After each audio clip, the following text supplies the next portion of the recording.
Good morning. Today we just get one chapter of Leviticus, number 14. And this chapter deals with the purification of lepers.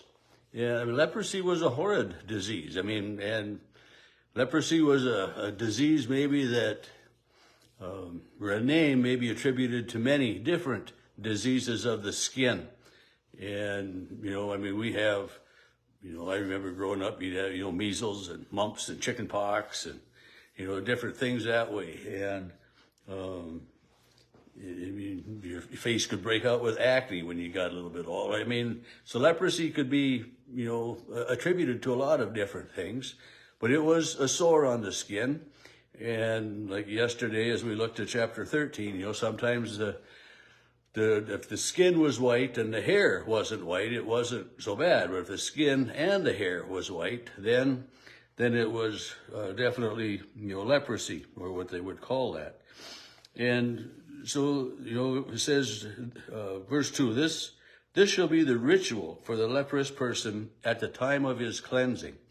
And so, at the time of his cleansing, I've never really understood how they cured leprosy. If it was, a disease that went away, and, but they would be brought before the priest, and 7 days later come again before the priest. And if the skin disease was cleared up, then it was okay. And if it wasn't, well, then it was more time, in isolation. But, he will be brought to the priest, and the priest will go out of the camp, and the priest will make an examination.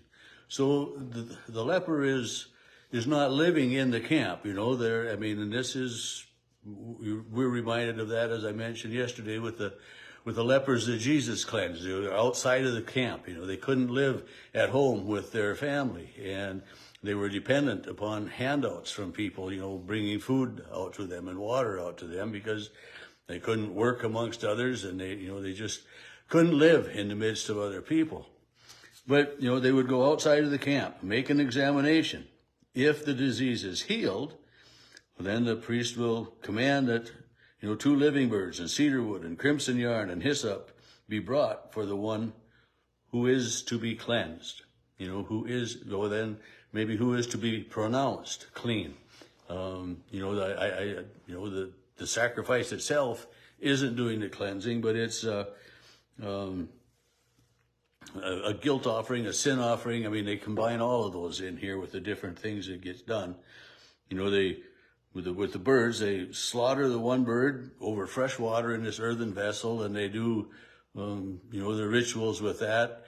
And the other bird, gets sprinkled with the blood of the first bird and with the oil, and then is released as a sign of the leprosy, the skin disease, being gone.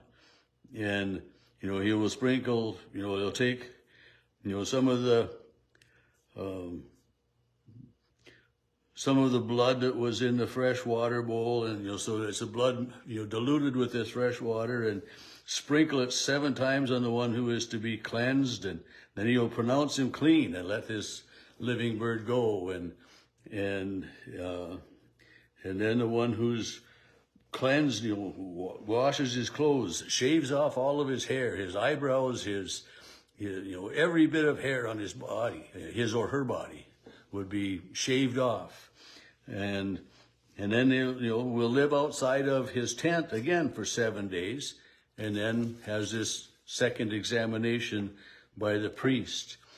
And again, on that 7th day, when he's going to be examined by the priest, he shaves all of his hair off of his body again. And if hairs that had turned white were one of the signs of leprosy, you shave all that hair off,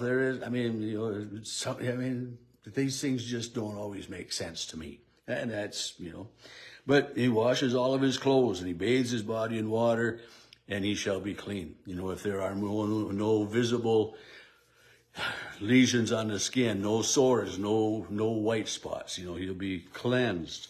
And then on the 8th day, they take 2 male lambs without blemish, and 1 ewe lamb in his first year, and a ephah of choice flour, and mixed with oil, and 1 log of oil. Now, a log of oil, a log was a unit of measure. Like a cup or a quart, or I don't know how much a log would be, but when you think about a log of oil, I mean, a log can be a pretty big piece of wood, but it's most likely not that huge a measure. But they take this offering, and she takes one of the lambs, offers it as this guilt offering, along with the log of oil, and raises them to an elevation offering before the Lord. And I know that, I mean, I don't remember what movie it was, but when the priest was consecrating the elements for Holy Communion, people were shouting for everybody, hold it higher, so they could see it, but, it was to be lifted up to the Lord. And that's, we lift up our voices, we lift up our prayers, and we lift up our concerns to the Lord. But, they raise them as an elevation offering before the Lord. And then, he takes some of the blood of the guilt offering and puts it on the lobe of the right ear of the person, and some of it on the right thumb of the person, and some of it on the toe, the big toe on the right foot of the person.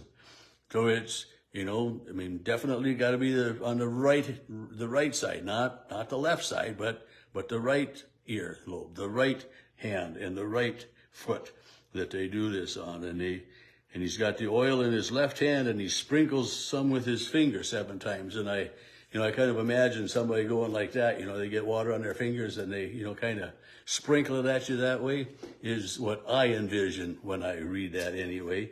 But he's, sprinkling the water, or, you might have to, you dip your hand in it, and sprinkle that water that way. And, you take care of all of that. And then it says the rest of the oil, it shall be put on the head of the one that's cleansed.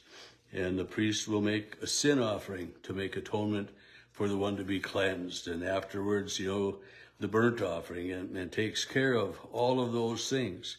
And then verse 21, but if the person is poor and cannot afford so much. So, for some people, to think about having, the 2 male lambs and a ewe lamb, and, to have, they didn't have that kind of possession. So there were provisions for the poor, just as we've read, other times here, provisions for the poor, instead of the two rams, 2 turtle doves, or 2 pigeons, so there was a way, no matter if you were rich or poor, to be able to be cleansed and purified of leprosy. And the ritual, the practice is the same, whether you're rich or poor.